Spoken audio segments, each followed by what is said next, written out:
Inihahandog ng Radyo Maria at ng Commission on Youth ng Diocese ng San Jose Nueva Ecija ang programang Yukat on Air.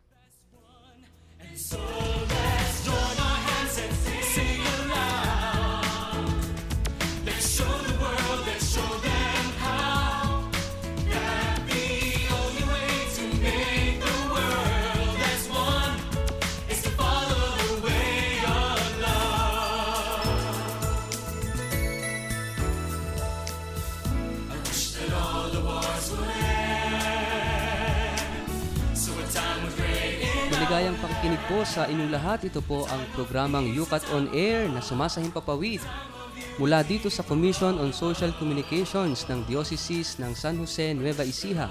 At inyo pong napakikinggan live sa 99.7 FM Tarlac, 101.5 FM Cagayan at 102.1 FM Isabela.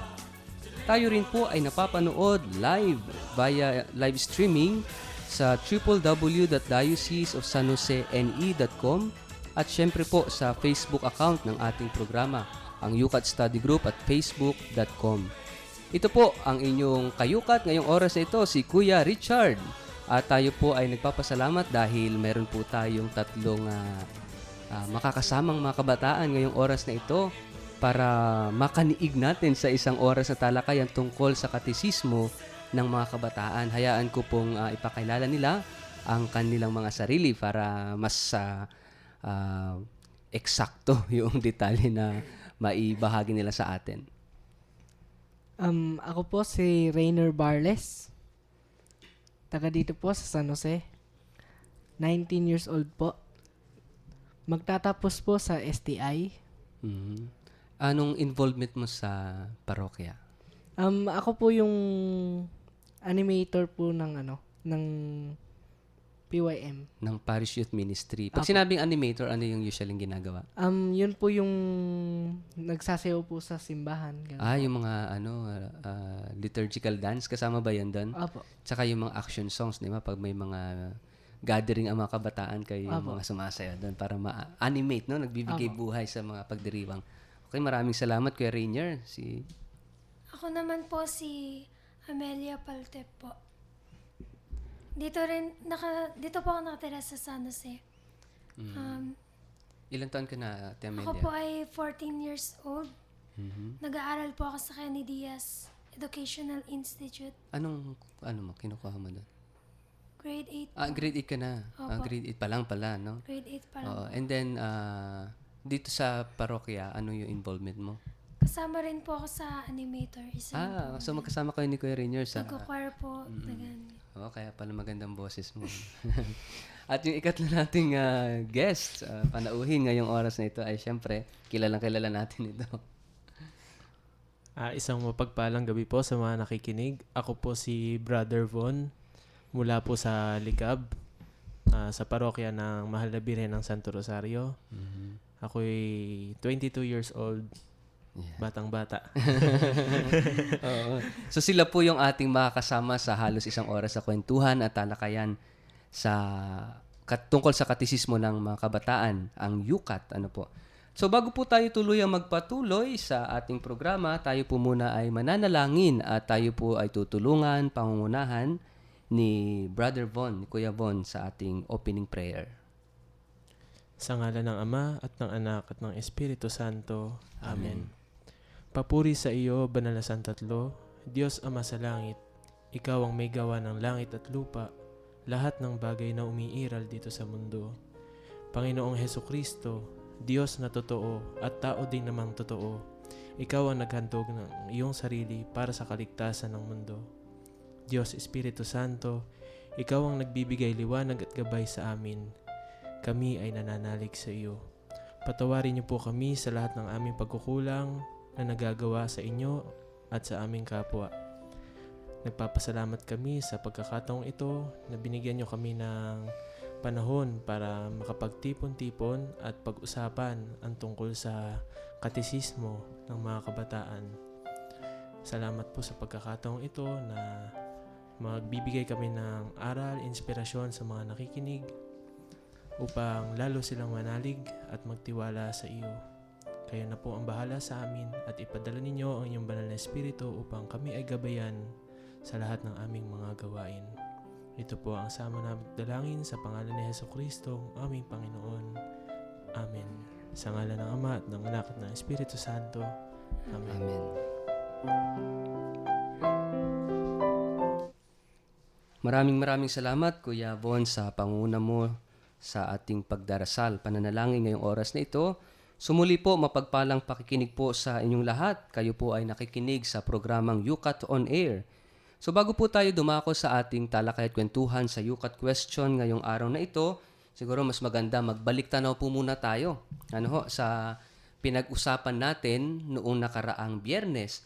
Pero bago po yan, gusto kong samantahin ng pagkakataong ito na batiin po si Kuya Jomar. Kung napapansin nyo, mag-isa lang po ako sa ating Yukat team ngayong oras na ito. Kasi una, si Kuya Jomar po ay nasa bansang Alemanya, sa Germany.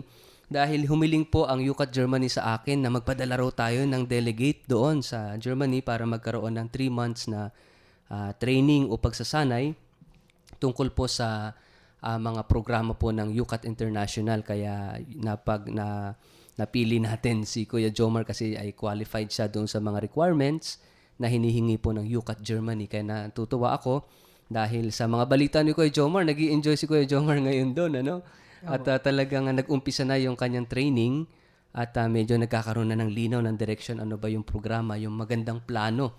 So inaasahan natin na pagbabalik ni Kuya Jomar dito after 3 months sa August, ay talagang bubulusok ang programa natin sa pagpupromote nitong Youth Catechism o yung katisismo ng mga kabataan.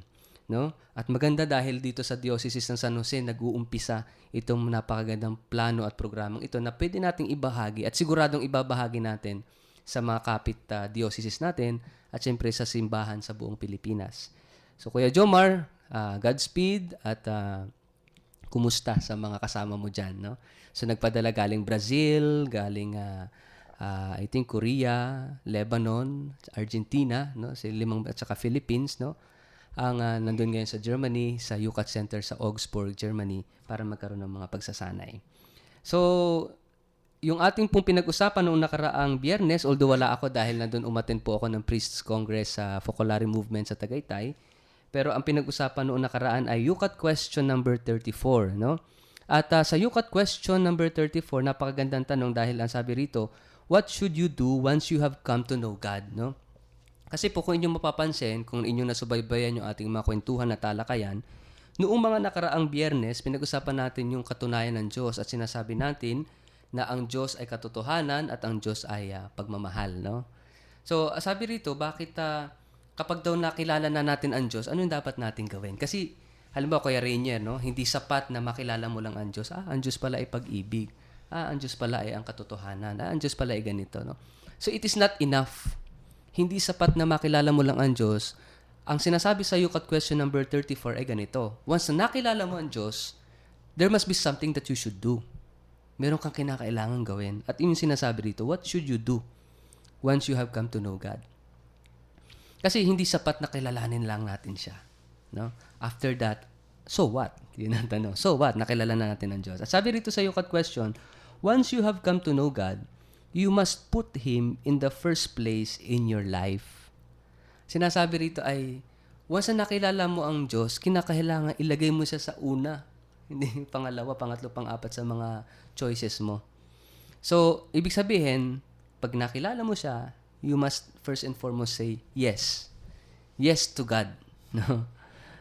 Tayo ba, nagsabi na ba tayo ng yes to God? Kasi, pwede kong halimbawa, gusto kong magpare, pwede kong ilagay na number 1 sa buhay ko yung pagpapare. Pero sinasabi sa iyo, question number 4, mali ito. Dapat ang number 1 ay ang Diyos. Pangalawa lang yung pagpapare.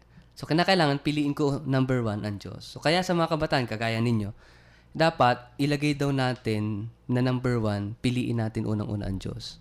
Tapos pangalawa na yung kung ano mga kurso ang kinukuha ninyo, pangalawa na yung boyfriend o girlfriend ninyo, pangalawa na yung pamilya ninyo, pangalawa na yung mga kaibigan ninyo, pangalawa na yung PYM, pangatlo, pang-apat, pang-lima, So, ang sinasabi rito, marami tayong mga choices sa buhay.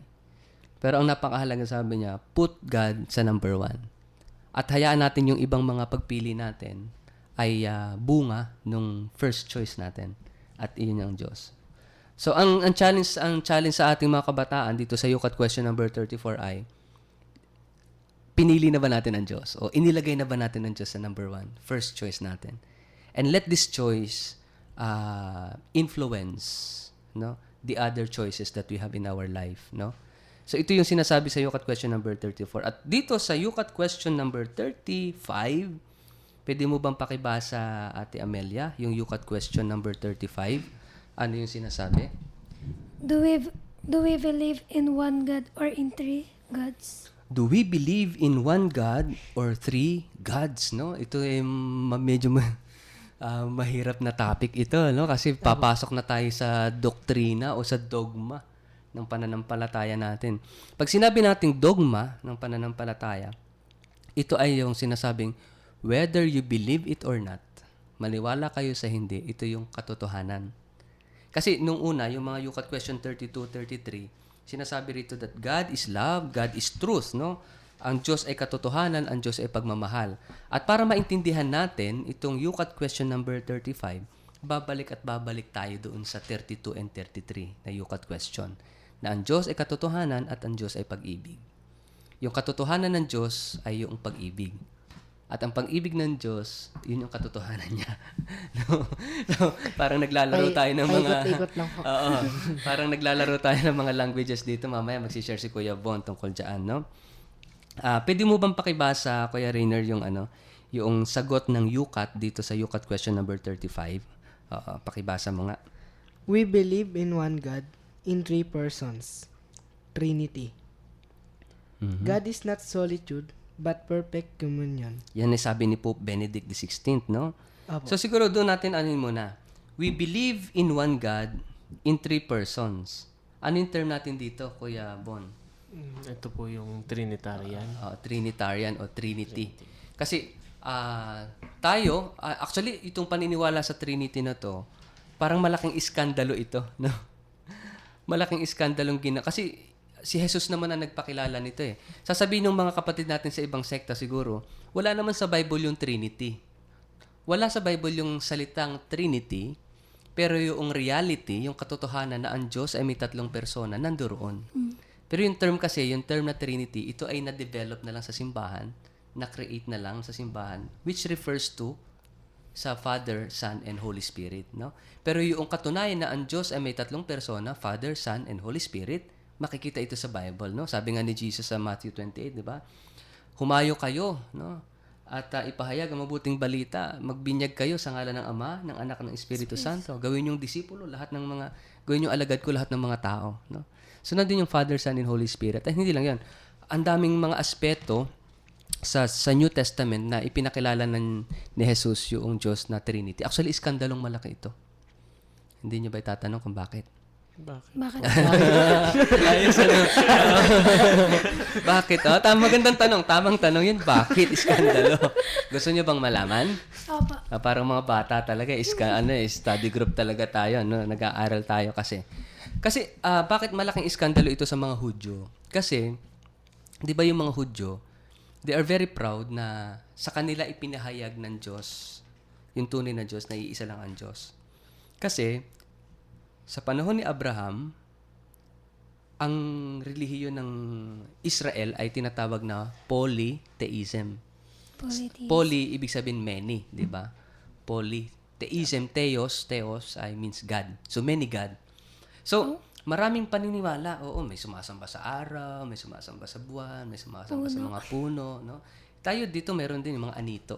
Noon, di ba? Bago dumating ang mga Espanyol, mga Kastila, ang sinasamba ng mga sinaunang Pilipino ay mga anito. No? Ganon din ang paniniwala noon sa panahon ni Abraham. Kaya noong si Abraham ay tinawag ng Diyos, sa kanya nag-umpisa yung tinatawag na monotheism, iisang Diyos. Kaya they are very proud na sa dami-daming mga bansa, sa Israel o sa kay Abraham, pinakilala ng Diyos yung kanyang sarili bilang iisang Diyos. Ang tawag dito ay monotheism. So for several years, thousands of years, ito ang paniniwala ng Israel. Ay dumating si Jesus. Nung dumating si Jesus, ipinakilala niya ang Diyos at tinawag niya ang Diyos na tatay. Alam niyo yung pangalan ng Diyos, base nga dun sa pinag-usapan natin noon sa Yukat question sa mga nakaraang Yukat questions, hindi binabanggit ng mga Israelita yung pangalan ng Diyos. Yung salitang Yahweh, hindi nila binabanggit yan. Very sacred na yan. So kaya pinalitan nila yung pangalang Yahweh ng Adonai. O kaya Elohim, which means Lord, Panginoon. Para mabanggit nila. Pero yung Yahweh, hindi nila binabanggit yan. No? It's very sacred. Secret. Biglang ito, dumating si Jesus, tatawagin niya tatay, Abba, parang ama. Iskandalong malaki, di ba? Kung naiskandalo kayo, di ba? Halimbawa, sino ba yung nagpapanggap na appointed son of God? Kibuloy. Si Kibuloy, di ba? Di ba tayo galit na galit, naiinis tayo, no? Pero minsan pinagtatawanan na lang natin. Ganon din yung karanasan ni Jesus. Ang pagkakaiba nga lang ni Jesus sa ni Kibuloy, si Jesus totoo, si Kibuloy panggap, no? Ambisyoso. Oo. Si Jesus, pinakilala niya yung Diyos na Ama. Si Ama, sinong anak? Siya yung anak. Di pinakilala niya, Diyos siya. No? Kaya naiskandalo ang mga Hudyo. Hindi nga namin binabanggit yung pangalan ng Diyos. Tapos tatawagin mo yung pangalan niya at tatawagin mo pang Ama. At ang pangalawang malaking iskandalo, tatawagin mo yung sarili mo na anak. Na Diyos ka. No? Kaya blasphemy. Napaka mabigat na kasalanan ito. So si Jesus talaga yung nagpakilala na ang Diyos ay Trinity. Sa inyo, sa classroom ninyo, sa school. O siguro tanungin ko sa inyo, sino yung unang nagturo sa inyo na ang Diyos ay Trinity, na Ama, Anak at Espiritu? Unahin natin siguro si Kuya Bon. Kung matatandaan mo, anong grade mo o nasa school ka na ba noon? Na nagkaroon ka ng kamalayan na ang Diyos ay isang na Trinity o Santatlo. Nung pong bata ako, tinuruan kasi ako magdasal ng mga magulang ko. Siyempre nung una po, hindi ko pa naman nasa sa loob yun. Yung iba, in the name of the Father, Son, Holy Spirit, yung mga ganun. Hindi ko pa naiintindihan yun nun. Pero habang lumalaki ako, naririnig ko rin po sa mga sermon ng pare at sa mga katikista na yun nga pong Diyos ay isa, pero meron silang tatlong persona. So yun po, unti-unti ko siyang natatanggap sa akin kasi bata po, murang isip, hindi ko pa naman alam yun noon. Pero sa mga napapakinggan ko po sa mga pare, sa mga katikista, yun nga po. Ayun. Trinity. Oo. Salamat Kuya Bon. Si Ate Amelia. Ako naman po, kapag nagsisimba po kami dyan po, Sa dyan ko lang po simbahan, sa katedral, ano? Opo. Dyan ko lang po narinig yung sa ngalan ng Ama, yung mga ganun po. Pag gumagawa tayo ng sign of the Opo, cross, no? sign of the cross po. Naririnig ko po yan, pero sa akin parang wala lang po kasi bata pa po ako noon eh. Tapos nung grade 4 po ako, meron pong mga katekista na nagtuturo sa school namin. Doon ko po nalaman yung kahalagaan ng pagsa-sign of the cross, tsaka yung kung sino yung mga Diyos. Mga Diyos. Kung sino ang Diyos, no? Opo, yung... Yung persona. Opo. Yung tatlong persona. So sa simbahan at siguro sa paliwanag ng pare, ano? Opo. Si Kuya Rainier. Parehas po kami ni Brother Bon. Na Narinig ko po yun sa mga magulang ko po. Kasi tuwing linggo po nun, nagdadasal po kami. Tapos yun po. Sila rin na nagturo sa iyo no first time ng sign of the cross. Apo. Tapos, kung di po ako nagkakamali, natanong ko na po yun eh. Kung ano po yung Father, the Son, and the Holy Spirit. Pero di ko na po maalala Di kung ano po maintindihan. yung sagot nila. Tapos, yun po, narinig ko na lang po. Pero, yun po, hindi ko pa rin po naiintindihan. Oo. Maganda yun, ano? Kasi at least usually ang pinakang, kumbaga, immediate natin na kamalayan ng tungkol sa tatlong persona ng iisang Diyos, yung itinuturo sa atin ng mga magulang natin paano magtanda ng cross. Mag-sign of the cross, no? At kaya lang, yun nga lang, hindi sa atin na iipaliwanag mabuti. Di ba? Apo. Oo. Kaya actually, sa totoo lang, itong subject na ito ay isang semester naming pinag-aaralan at kulang pa. No? Itong Trinity na ito. Apo. Kasi unity and Trinity, ang dalawang pinag-usapan dito. Yung unity, tsaka Trinity, tatlo pero iisa. Isa pero tatlo. Triune God, no? One God, one in three, three in one, parang ganun, no? So, actually, sa Old Testament, makikita na natin ito, although hindi pa malinaw. Kasi baka sasabihin, nasa New Testament lang yan. Sabi niya, hindi nga binanggit yung term. Hindi. Kasi kung babalikan natin, kung titingnan natin yung Book of Genesis, yung creation, no? Natatandaan niyo ba yung kwento ng paglikha? Di ba? Noong nililikhain na ng Diyos ang tao, may sinabi ang Diyos dito. Sabi rito, sa Genesis chapter 1 verse 26, pagkatapos sinabi ng Diyos, ngayon likhain natin ang tao ayon sa ating larawan, ayon sa ating wangis. Obserbahan natin yung sinabi rito sa Genesis chapter 1 verse 26. Sabi rito, pagkatapos sinabi ng Diyos, ngayon likhain natin. May kausap siya. Natin, di ba? Opo. Hindi niya sinabing ngayon lilikhain ko ang tao na aking kawangis. Hindi, may kausap siya. Likhain natin ang tao ayon sa ating.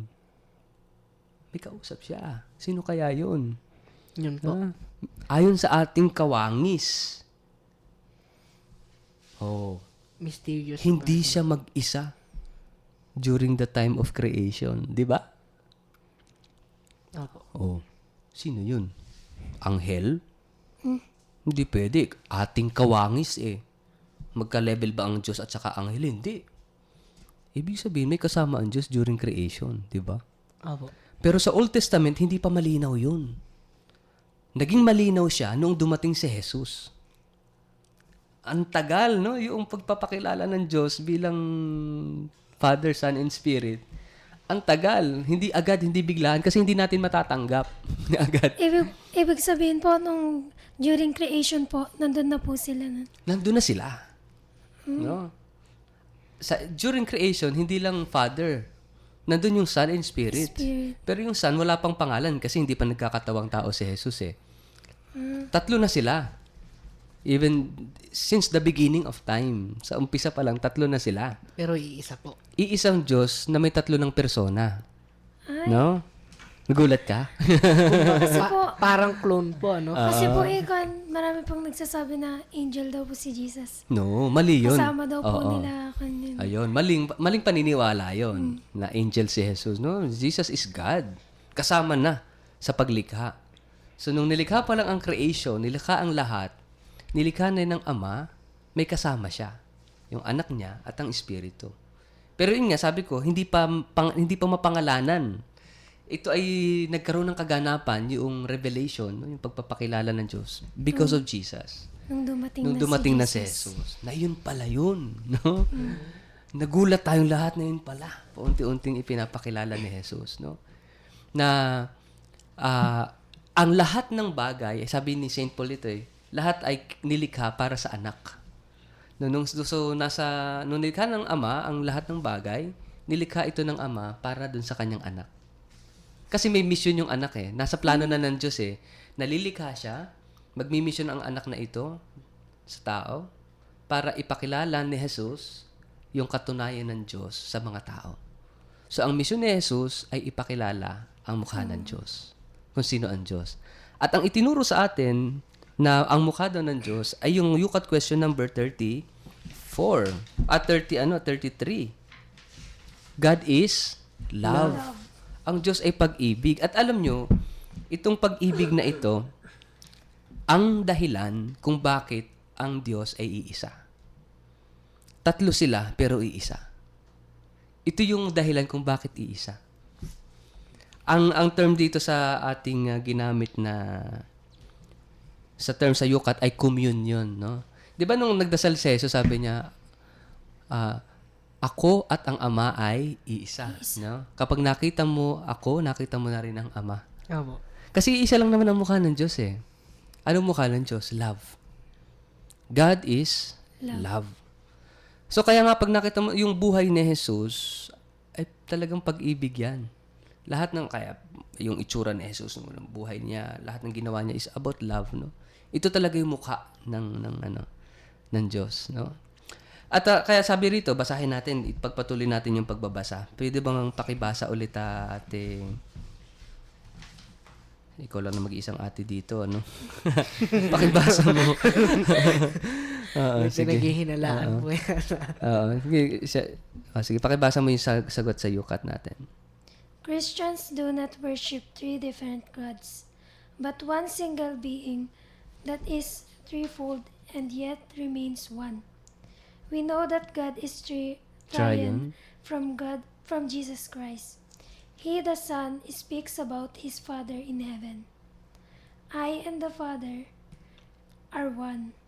He prays to him and sends us the Holy Spirit, who is the love of the Father and the Son. That is why we are baptized in the name of the Father and of the Son and of the Holy Spirit. Oh, ito yung sinasabi ko kanina, no? Na ang Ama at ang Anak ay iisa. At si Jesus ay nagdasal humingi sa Ama na ipadala yung Espiritu. No? So, tingnan natin yung parang triangle, no? Father, Son, Spirit. Magkakaiba sila. Yung Ama, hindi Anak. Yung Anak, hindi Ama. At yung Ama, hindi Espiritu. Yung Espiritu, hindi Anak. Magkakaiba talaga sila. Pero sila ay iisa. Yun yung mystery dito eh. Kasi yung pagmamahal ng Ama sa Anak, yung pagmamahal na namamagitan sa kanila, yun yung Espiritu. The Spirit of Love. Pero yung pagmamahal, alam mo, yung talagang dahil sa pagmamahal nila, sila hindi na tatlo, kundi isa na. No? Ito yung misteryo ng Santissima Trinidad, no? Na talagang ang tawag dito ni Pope Benedict ay perfect communion. Mamaya, sa pagbabalik ng programa natin, bibigyan pa natin talaga ito ng mas diin na lalim. At titingnan natin sa mga personal na karanasan ng buhay natin, paano ba natin maisa sa buhay itong Trinity na ito? At paano natin talaga lubos na maunawaan itong Trinity na ito? No? So wag po kayong aalis. Sa ilang saglit, magbabalik din po kaagad ang ating programang Yukat on Air.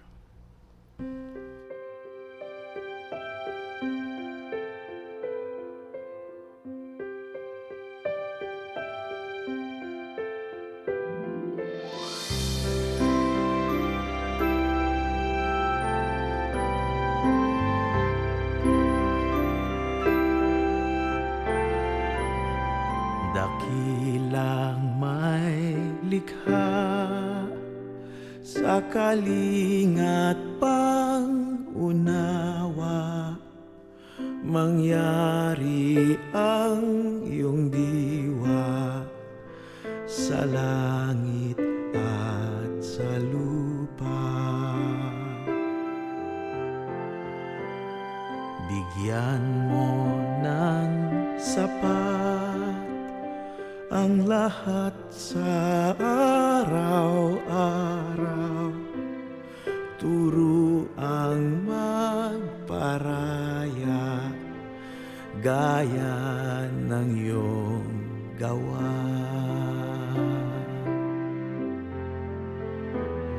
Iadya niyo kami sa pagmamataas upang maiwaksi ang lupit at dahas,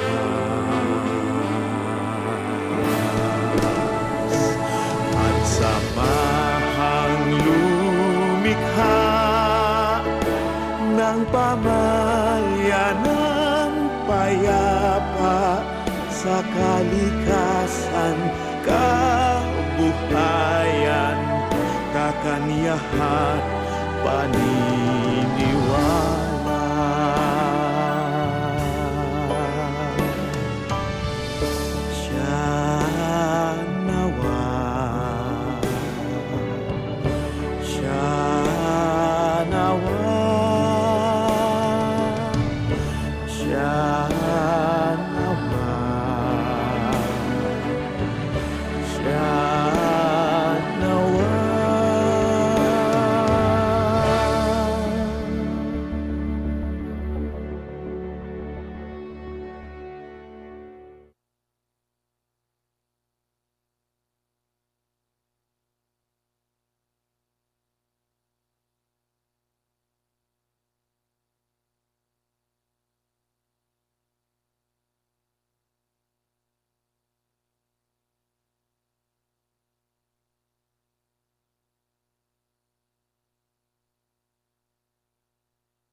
Nagbabalik po ang programang Yukat on Air. Ito pong muli ang inyong Kuya Richard, ang inyong kasama sa isang oras na kwentuhan na talakayan tungkol po sa katisismo ng ating simbahan ng mga kabataan. At syempre, kasama pa rin natin sa talakayang ito, Rainer Barles po. Amelia Palte po. Von Baredo po. ayan, so tayo ay hindi Trinity, tayo ay apat, no? Pero ang Diyos ay kapiling natin sapagkat sabi nga, when 2 or 3 are gathered in my name, kung ang 2 at 3 ay natitipon sa aking pangalan, nandun si Jesus sa ating gitna. Kaya kasama natin, actually 5 tayo, no? Kasama si Jesus sa gitna natin. At siya yung pinag-uusapan natin, ano? Ang Diyos ang pinag-uusapan natin. At kanina po, bago ang break natin, pinag-usapan natin yung tungkol sa Trinity na medyo, sabi nga, habang nagbe-break kami, tuloy-tuloy yung aming discussion, yung aming kwentuhan. Kasi ito yung isa sa mga bagay, sa laman ng pananampalataya natin, na medyo ang hirap maintindihan, no? Pero, kung tayo ay nagmamahal, madali nating maunawaan ito tungkol sa Trinity. At hindi ito mahirap paniwalaan sa isang taong talagang tunay at totoong nagmamahal, no? Kasi, halimbawa si Kuya Bon, Kuya Bon, di ba, yung kapag nagmahal ka, ayun yun, para punta tayo sa love story, no? Which is true. Kasi sabi nga natin kanina, eternal exchange of love yung Trinity Yung Diyos daw, Ama, Anak at Espiritu, bakit na sila ay isa? Ito ay walang katapusang pagmamahalan. Diba? Naranasan mo na ba, Kuya Bon, halimbawa yung ma-inlove ka, kausap mo yung mahal mo? Di ba parang yung oras tumatakbo na hindi mo napapansin? Tama ba? May ganun ka ba experience? Opo, meron po. Siyempre, dumaan tayo sa pagkabata. Yung bang, ay, 2 oras, 3 oras na pala tayo nagkukwentuhan, tapos parang ayaw nyo pang maghiwalay, ano? Ayaw matapos yung oras. ang term natin dyan, parang tumitigil yung oras. Ayun, tumitigil ang mundo ko sa pagkausap kita. Which is true, that is an experience of eternity. No? Pero, halimbawa, ang katabi mo ay ayaw na ayaw mo. Yung bang inis na inis ka, yung kumukulang dugo, tapos nagkatabi kayo sa upuan. Di ba, parang ang may term natin dyan, parang nag-iinit ang pit mo, gusto mo nang umalis. That is hell. Yan yung opposite naman ng eternity, ng heaven, no? Na, imagine sa hell, ganun ang karanasan na nag-iiwasan, parang nag-iinit ka, kaya mainit sa impyerno. Nag-iiwasan sila, talagang lahat sila, ayaw nila ang isa't isa, ganun ang impyerno, no?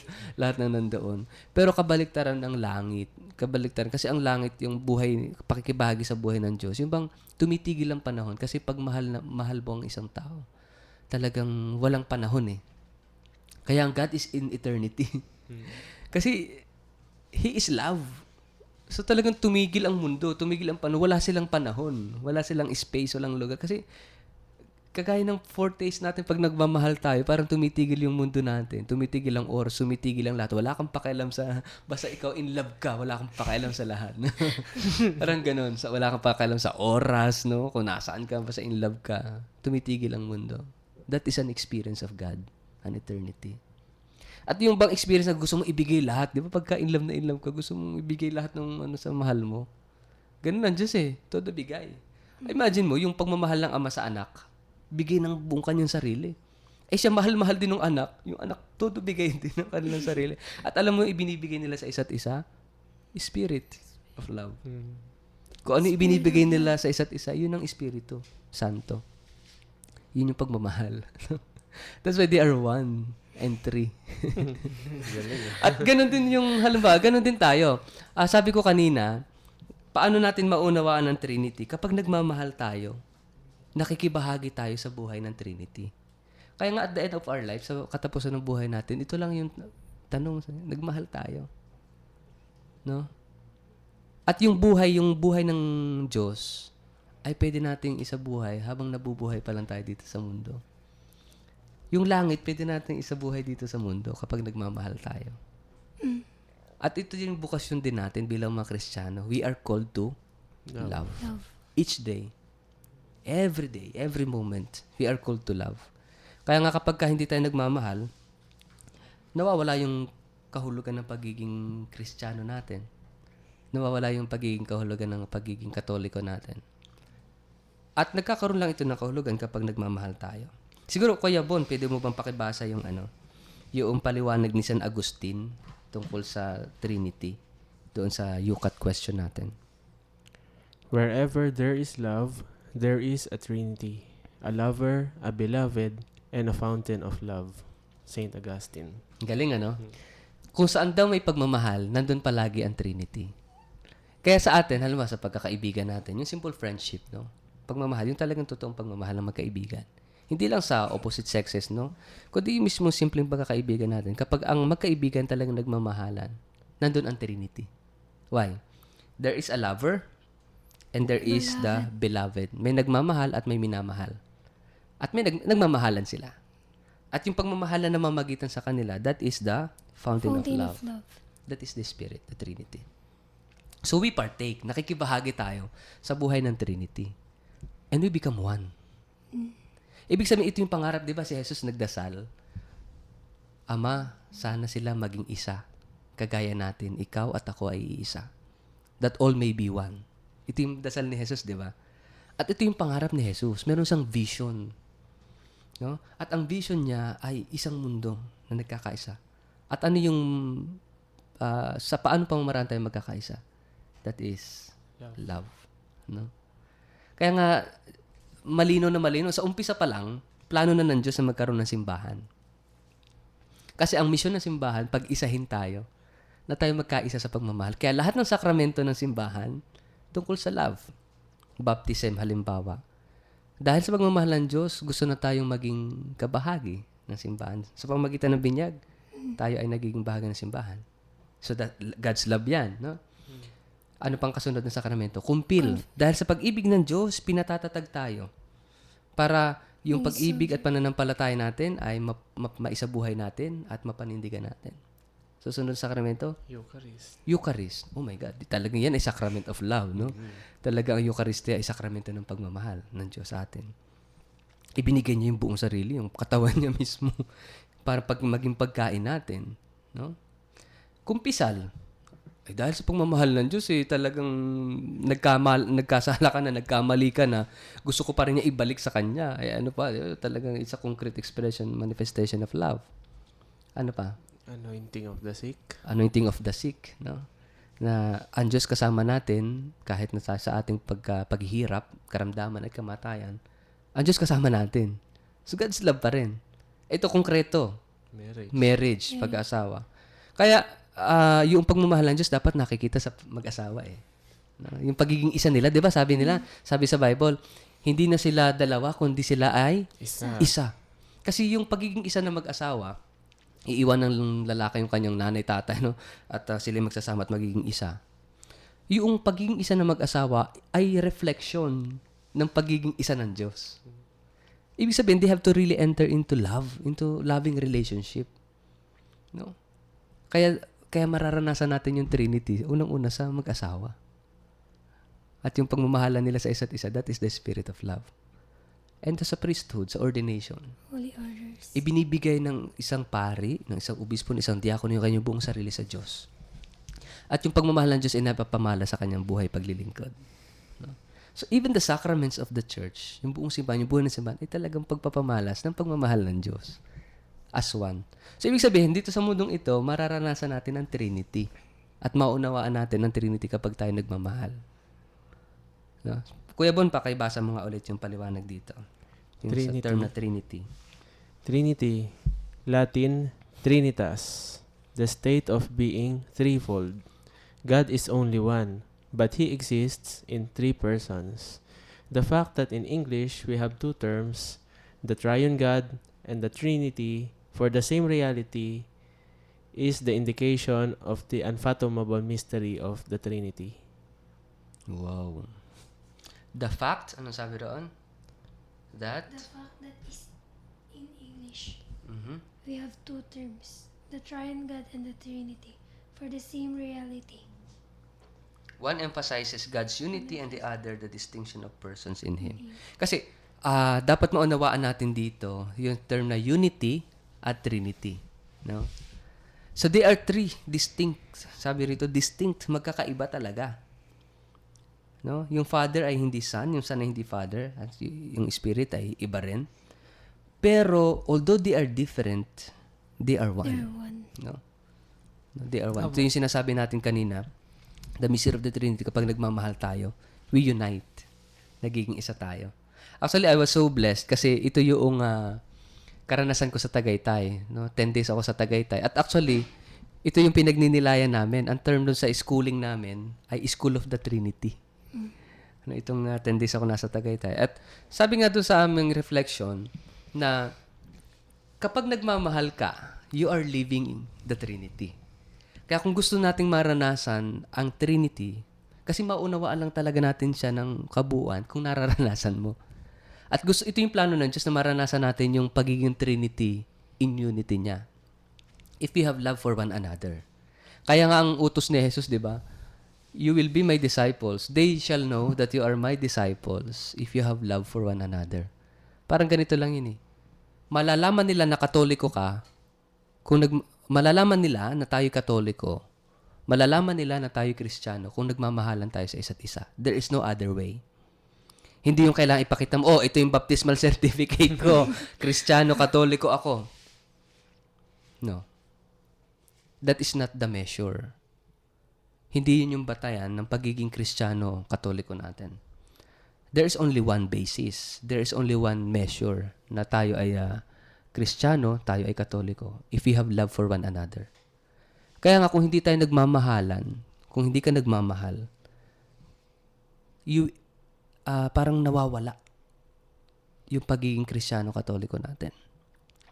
At nalalayo tayo sa katunayan ng Diyos. Kaya nga ito yung challenge eh. Kung ano man tayo, nasaan man tayo, we learn how to love. Ikaw, nasa parish youth ministry kayo, no? Si Kuya Bon, nagtuturo ka ba ngayon, Kuya Bon? Opo. At tayo sa lahat ng mga relationships natin, ang challenge is we should love like Jesus. So, live like Jesus and love like Jesus. So, ito yung buhay na gusto ng Diyos sa atin. Ito yung Trinity, Trinitarian life, no? Opo. Na bilang kabataan, dapat may nakikialam ka, nakikisangkot ka sa buhay ng kapwa mo. Hindi mo pwedeng, wala akong pakialam sa'yo, sino ka ba sa buhay ko? Opo. Nakataas pa yung isang mong kilay, no? Sino ka ba? No. Pag ikaw ay Kristiyano, hindi pwedeng wala kang pakialam sa kapwa mo. Kasi ang sabi ni Jesus, love one another. Di ba? Ano mga utos ni Jesus, ha? Sabi niya, love one another. Love your enemy. Puro love, di ba? Ikaw ba, Kuya Bon, na naranasan mo na magmahal ng kaaway? Mahirap po. Oo, di ba? Hirap. Lalo na po yung enemy. Mahirap po yun. Pero meron tayong mga pwedeng mga konkretong bagay, pamamaraan kung paano talaga natin maisa sa buhay yung pagmamahal. Unang-una, everyday, tip number 1, be the first one to love. Ay. No?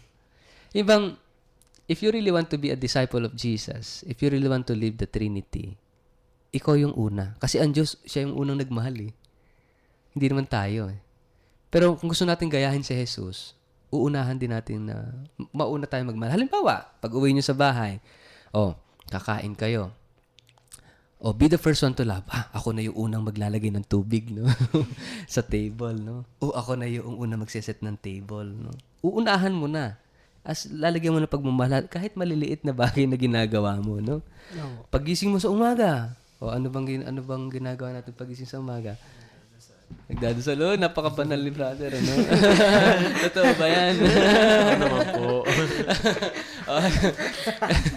Halimbawa, yung be the first one to smile.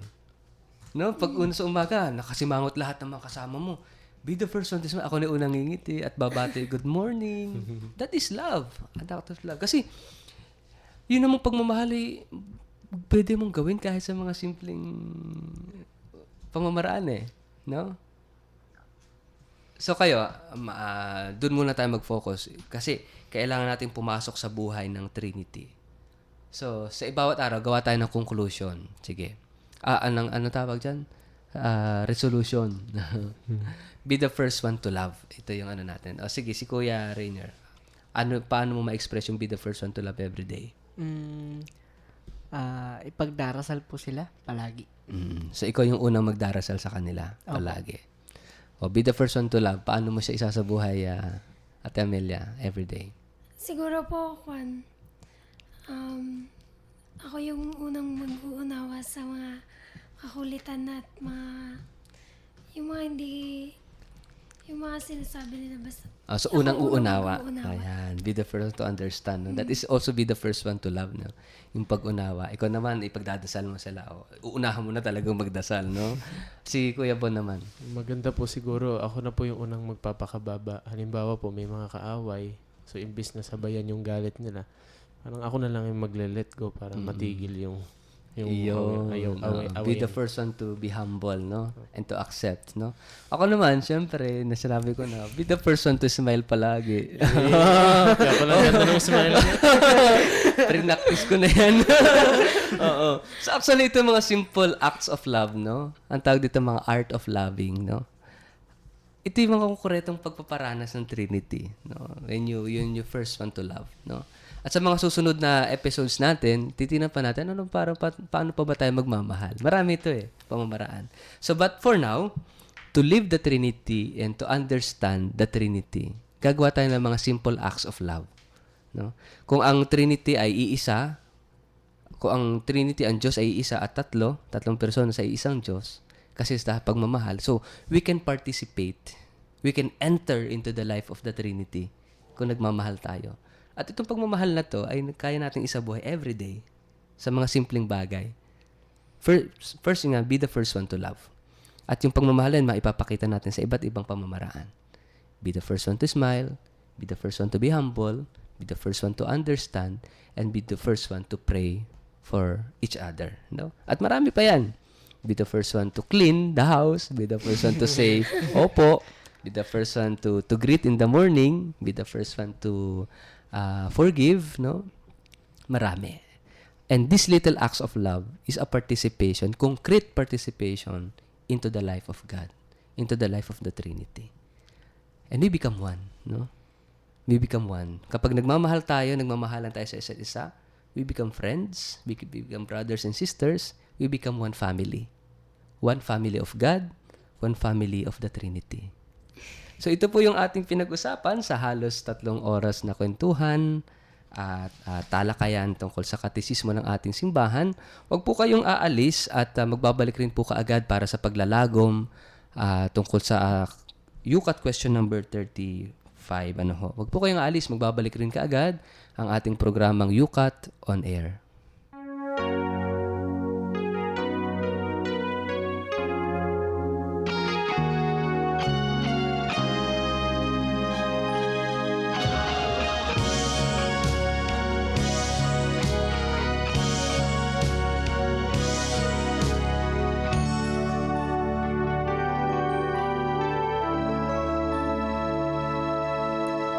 Today, in the world where life is born, there's a struggle that is fought to be welcomed, to be cared for, to be at home. Today, when all life seems bought and used, there's a struggle to belong, to be free and to be a gift to everyone.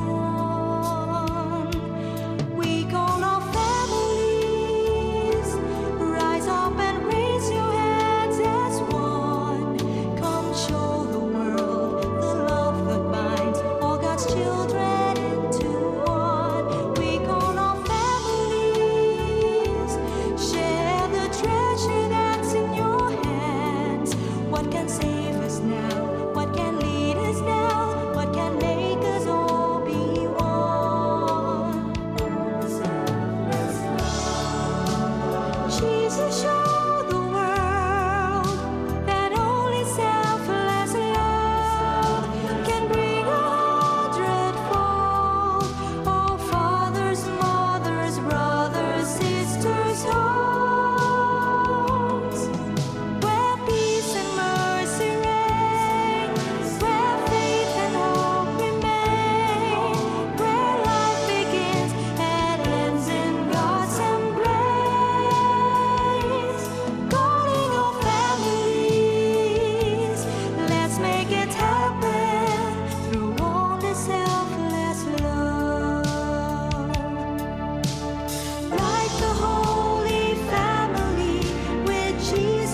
nagbabalik po ang programang Yukat on Air. Ito pong muli ang inyong Kuya Richard, ang inyong kayukat ngayong oras na ito. At syempre, kasama pa po rin po natin ang tatlong mga kabataan ngayon na sina. Rainer Barles po.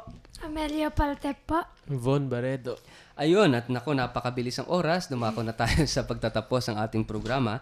At darako po tayo sa paglalagom tungkol po sa mga napag-usapan natin sa halos isang oras na kwentuhan at talakayan po ng katisismo ng mga kabataan. At pinag-usapan po natin ang Yukat question number 35 na tumutukoy sa Unity and Trinity of God. No? Na tayo bilang mga Kristiyano Katoliko ay naniniwala sa pagiging isa ng Diyos, subalit merong tatlong persona. Unity in Trinity and Trinity in Unity. No? Napakaganda po ng paliwanag ni San Agustin dito para maunawaan natin at maranasan natin ang doktrinang ito o itong dogma na ito tungkol sa pagiging tatlo ng Diyos. No? Sumaliban na ito ay ipinahayag ni Hesukristo mismo na ang Diyos ay mayroong tatlong persona, ang Ama at siya na anak, no? At ang espiritu ng pagmamahal, ng Espiritu Santo, no? Mas mauunawaan daw natin ito at mas mararanasan natin ito kapag tayo nagmamahal. Ito yung sabi ni San Agustin, no? Sabi niya, wherever there is love, there is a Trinity. Kapag tayo ay nagmamahal, tayo ay pumapasok sa reality of God, sa katunayan at sa katotohanan ng Diyos, no? Imagine, if we really want to enter into the life of God, we need to love. Kapag nagmamahal tayo. Yung totoong pagmamahal, no? At ang batayan natin ng pagmamahal, yung pagmamahal ni Hesukristo, no? So, kasi marami na interpretation ngayon ng love, no? I love this dog. I love your shirt, no? So, iba na yon. Hindi yun yung sinasabi rito. Pero yung totoong love, yung loving relationship, no? So, yung sinasabi nga rito na kapag sinabi na kaya mo nang sabihin sa kapwa mo, I am ready to die for you. That is a true love, no? Yung kaya mo nang ibigay yung buong buhay mo sa taong mahal mo. That is true love. Kasi ganun yung ginawa ni Jesus. Ganun yung pagmamahal ng Diyos sa atin. Na ibinibigay niya lahat-lahat because of us, for us, no? And with us, no? Ito yung paanyaya ng Diyos sa atin na pumasok tayo sa ganitong uri ng pagmamahal, no? At kapag nakarating tayo dun sa ganung uri ng pagmamahal, we are experiencing the life of the Trinity. That we are ready to give it all. Kaya yung mga santo, di ba? Sabi ni San Lorenzo Ruiz, ano yung sikat na sinabi ni San Lorenzo? If I have, ano yan? Bigyan man ako ng 1,000 buhay. 1,000 buhay ay, ano yan? Ibibigay ko? Parang ibibigay ko pa rin sa iyo. Oh, ibibigay lahat-lahat, no? Yung, if I have 1,000 lives, I will offer it all to you. Yung kapag kaya mo nang ibigay yung buhay mo, sa pananampalataya mo, kaya mo ibigay yung buhay mo sa Diyos para sa kapwa mo. So, this is really the life of the Trinity.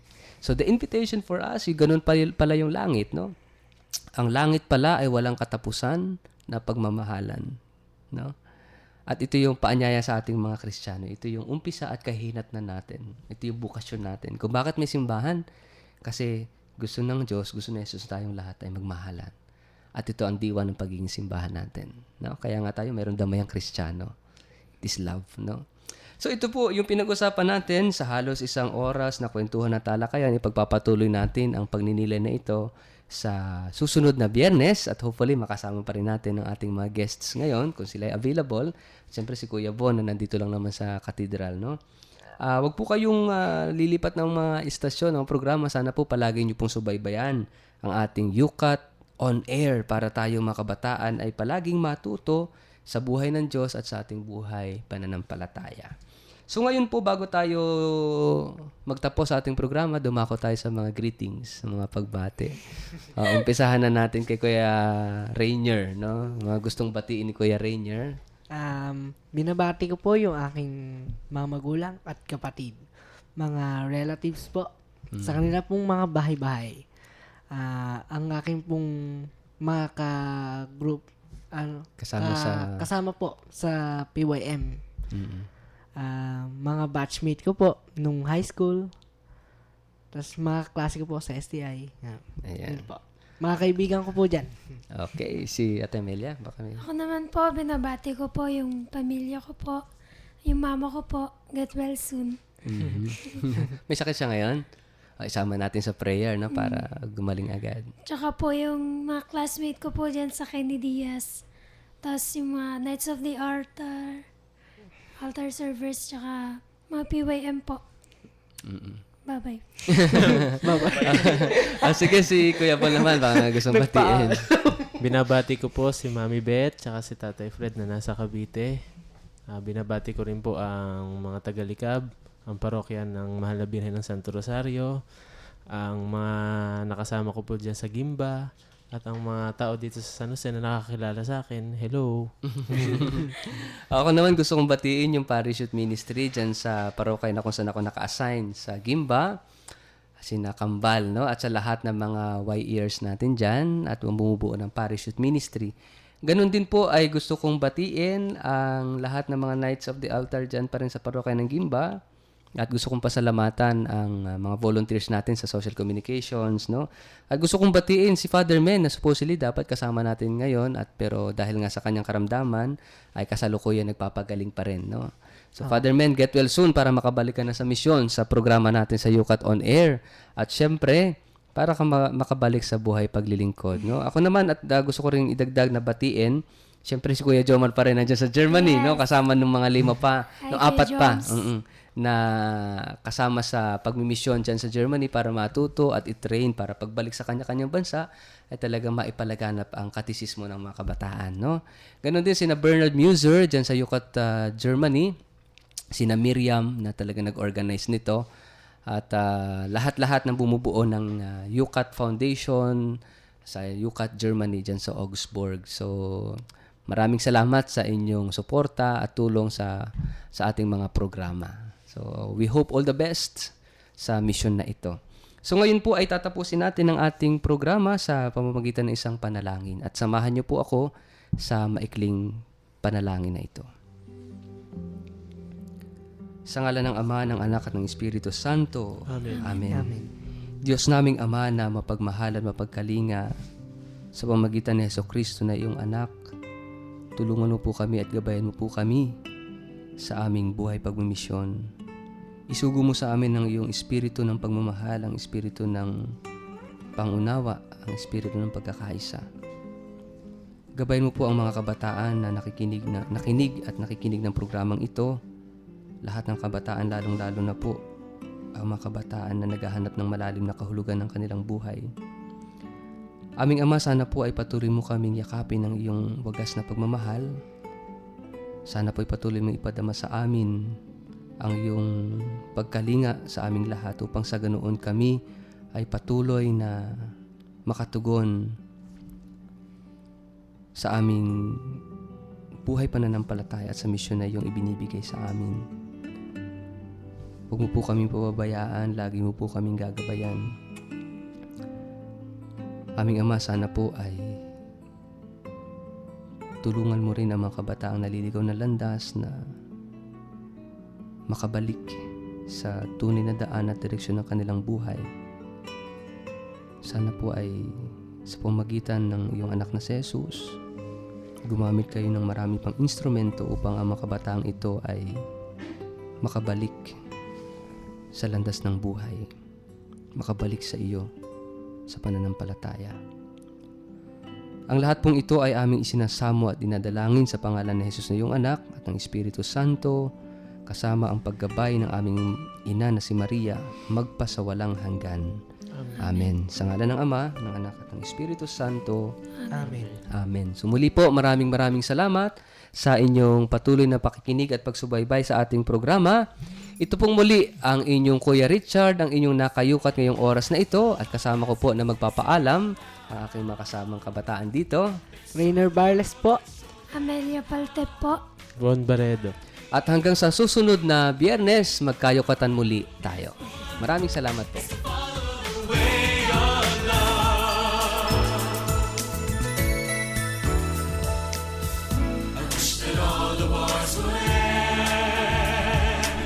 So a time was great in our land, a time of peace, a time of love, a time of unity for all.